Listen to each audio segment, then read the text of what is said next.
ورونو جهاد داسې یو عبادت دی چې د هغې نهایت زیاتې درجې دي، ځکه الله د مجاهد دپاره 100 درجې مقرر کړي دي.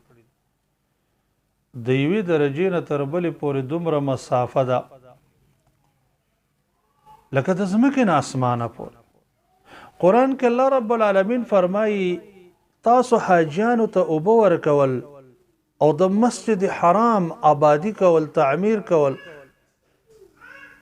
آیا دا د جهاد په مقدار باندې ګرځوي؟ دا د جهاد په مقدار نه دي، ځکه جهاد ډېر ښکلی عبادت دی.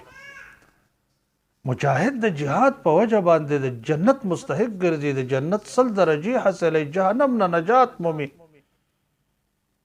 لیکن که یو سړی غواړي چې زه دې د مجاهد اجر په کور کې حاصل کړم، رسول الله صلی الله علیه وسلم د جهاد فی سبیل الله د مجاهد اجر په کور کې حاصلولو دپاره یو سبب ذکر کړی دی. هغه دا دی چې مسکین سره همدردي کول یا د کونډې سره همدردي کولو په وجه باندې انسان د مجاهد فی سبیل الله ثواب حاصلولی شي.